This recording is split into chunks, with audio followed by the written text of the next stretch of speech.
White ഹൗസിന്റെ രഹസ്യ ഇടനാഴികളിൽ രൂപപ്പെട്ടത് ലോകത്തെ ചാരമാക്കാൻ ശേഷിയുള്ള ഒരു തീരുമാനമായിരുന്നോ?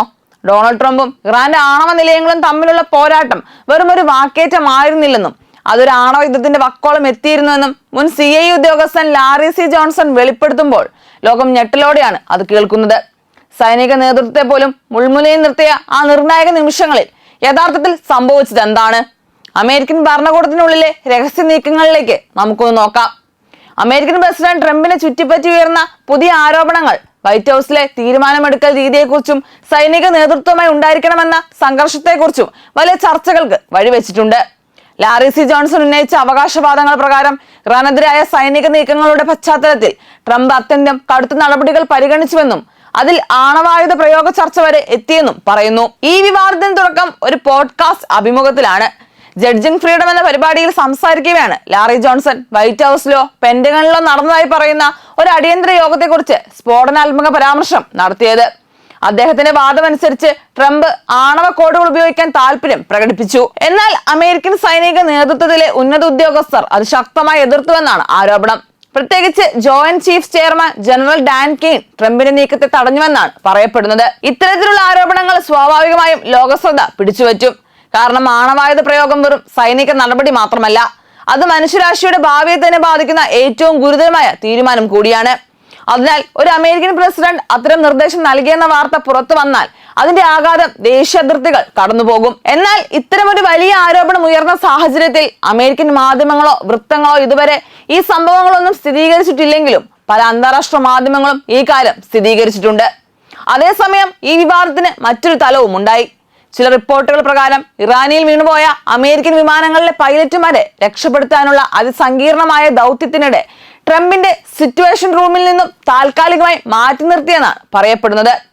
വൈറ്റ് ഹൗസിലെ സിറ്റുവേഷൻ റൂം സാധാരണ ഒരു സംവിധാനമല്ല. ദേശീയ സുരക്ഷാ പ്രതിസന്ധിയുടെ സമയത്ത് പ്രസിഡന്റ്, സൈനിക മേധാവികൾ, രഹസ്യാന്വേഷണ തലവന്മാർ എന്നിവർ ചേർന്ന് നിർണായക തീരുമാനങ്ങൾ എടുക്കുന്ന കേന്ദ്രമാണത്. അത്തരമൊരു സ്ഥലത്ത് നിന്ന് പ്രസിഡന്റിനെ മാറ്റി നിർത്തിയെന്ന വാദം ശരിയാണെങ്കിൽ അത് ഭരണ സംവിധാനത്തിനുള്ളിലെ അസാധാരണ അവസ്ഥയാണ് സൂചിപ്പിക്കുന്നത്. എന്തുകൊണ്ടാണ് ഇത്തരമൊരു നീക്കം ഉണ്ടായിരിക്കാമെന്ന് ചില റിപ്പോർട്ടുകൾ ചോദിക്കുന്നു. അതിവേഗത്തിൽ തീരുമാനങ്ങൾ എടുക്കേണ്ട ആവശ്യമായ രക്ഷാദൗത്യത്തിനിടെ അനാവശ്യ ഇടപെടലുകൾ പ്രവർത്തനത്തെ ബാധിക്കാമെന്ന ആശങ്ക ഉദ്യോഗസ്ഥർക്ക് ഉണ്ടായിരിക്കാമെന്നതാണ് ഒരു വ്യാഖ്യാനം. പക്ഷേ ഇത് ഭരണനിർണായകമായ തീരുമാനങ്ങൾ എടുക്കുന്നതിൽ ട്രംപ് കാണിക്കുന്ന പക്വതയില്ലായ്മയും എടുത്തുചാട്ടവും എത്രത്തോളം അപകടകരമാണെന്നതിന്റെ സൂചനയായാണ് പല വിമർശകരും കാണുന്നത്. നിർണായകമായ പല സൈനിക രക്ഷാ ദൗത്യങ്ങൾക്കിടയിലും ട്രംപിന്റെ അനാവശ്യമായ ഇടപെടലുകൾ ദൗത്യത്തെ തന്നെ പരാജയപ്പെടുത്തേക്കാമെന്ന് ഉന്നത ഉദ്യോഗസ്ഥർ ഭയപ്പെട്ടിരുന്നു. ട്രംപിന്റെ ഈ അസ്ഥിരമായ സ്വഭാവം കാരണം പല സുപ്രധാന വിവരങ്ങളും അദ്ദേഹത്തിൽ നിന്ന് മനഃപൂർവ്വം മറച്ചുവെക്കാൻ ഉദ്യോഗസ്ഥർ നിർബന്ധിതരായെന്നാണ് ഒരു വിഭാഗം ആളുകൾ പറയുന്നത്. ഇവിടെയുള്ള വലിയ ചിത്രം അമേരിക്കൻ ഭരണരീതിയും സൈനിക കമാൻഡ് സംവിധാനവുമാണ്. അമേരിക്കൻ പ്രസിഡന്റ് സായുധ സേന സുപ്രീം കമാൻഡർ ആണെങ്കിലും നിർണായകമായ സൈനിക തീരുമാനങ്ങൾ പല തലങ്ങളിലൂടെയാണ് നടപ്പിലാക്കുന്നത്. നിയമപരമായ പ്രക്രിയകൾ, സൈനിക ഉപദേശം, രഹസ്യാന്വേഷണ വിലയിരുത്തലുകൾ, അന്താരാഷ്ട്ര പ്രത്യാഘാതങ്ങൾ ഇവയെല്ലാം പരിഗണിക്കപ്പെടും. അതിനാൽ ഒരു വ്യക്തിയുടെ താല്പര്യം മാത്രം കൊണ്ട് അതീവ ഗുരുതരമായ നടപടികൾ ഉടൻ നടപ്പിലാകില്ല. ഈ സംവിധാനമാണ് പലപ്പോഴും പ്രതിസന്ധിയിൽ സുരക്ഷാ വലയമായി പ്രവർത്തിക്കുന്നത്.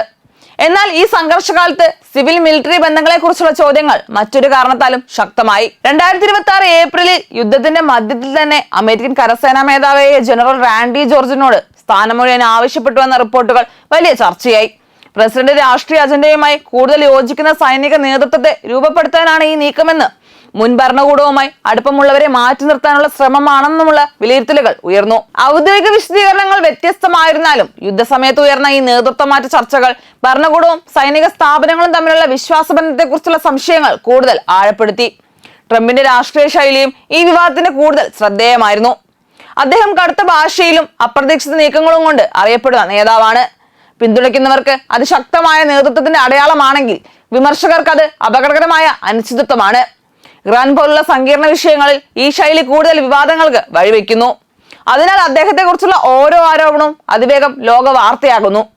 ഇറാൻ അമേരിക്ക ബന്ധത്തെ പശ്ചാത്തലവും നിർണായകമാണ്. വർഷങ്ങളായി ഉപരോധം, ആണവ കരാർ തർക്കം, പ്രോക്സി യുദ്ധങ്ങൾ, കടൽ മേഖല സംഘർഷങ്ങൾ, മിസൈൽ ആക്രമണങ്ങൾ എന്നിവയിലൂടെ ഇരു രാജ്യങ്ങളും ഏറ്റുമുട്ടലിന്റെ പാതയിലാണ്. ഈ സാഹചര്യത്തിൽ ചെറിയ തെറ്റിദ്ധാരണകൾ പോലും വലിയ സംഘർഷങ്ങൾക്ക് നീങ്ങാൻ സാധ്യതയുണ്ട്.